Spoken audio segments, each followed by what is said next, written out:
I think in the campaign Sukarno in 1966, there's a mutual interest between the army who against Sukarno at that moment, or part of the army who are against Sukarno, because they are still a group of the army officer who is for Sukarno, and the student who are really anti-Sukarno because they know about the corruption at the Sukarno administration at that moment.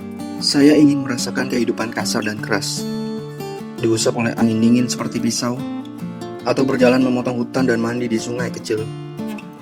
Orang-orang seperti kita ini tidak pantas mati di tempat tidur.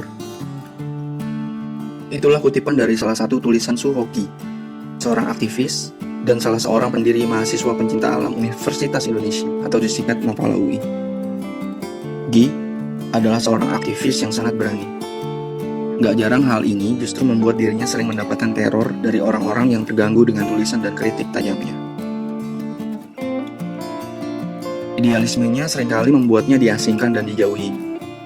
Seperti kutipan kalimatnya yang sangat terkenal, lebih baik diasingkan daripada menyerah pada kemunafikan. Dan dengan semua pikirannya yang seringkali menggugat keadaan, mendaki gunung sudah menjadi salah satu obatnya.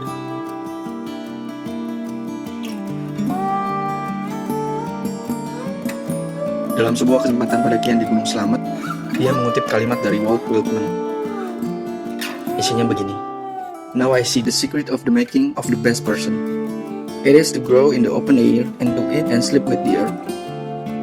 Kecintaan Gi dengan pendakian seringkali ia gambarkan dalam tulisan-tulisan di buku catatannya.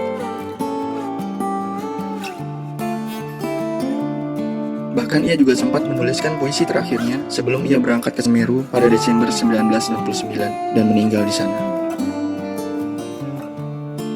Kisahnya adalah begini. Gi dan rekannya Idan terpapar uap beracun Mahameru dan ia akhirnya gagal mewujudkan harapannya untuk bisa merayakan ulang tahunnya yang ke-27 di Gunung Semeru.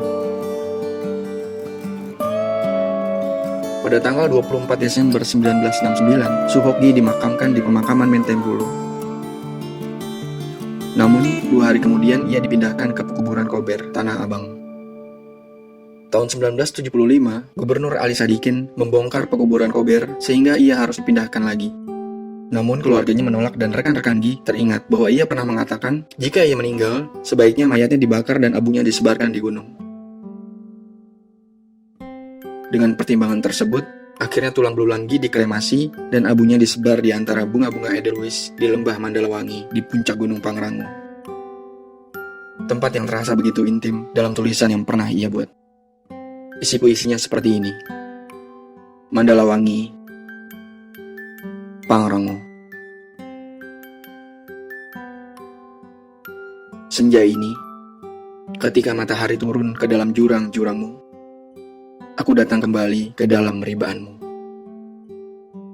dalam sepimu, dan dalam dinginmu.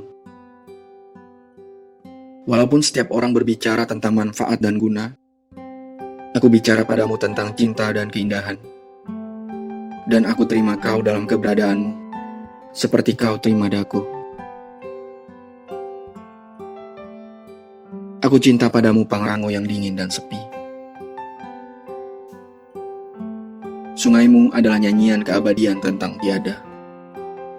Hutanmu adalah misteri segala. Cintamu dan cintaku adalah kebisuan semesta. Malam itu, ketika dingin dan kebisuan menyelimuti Mandalawangi, kau datang kembali dan bicara padaku tentang kehampaan semua.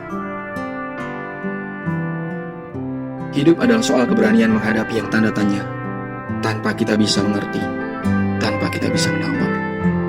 Terimalah dan hadapilah. Dan di antara ransel-ransel kosong dan api unggun yang membara, aku terima semua melampaui batas-batas hutanmu.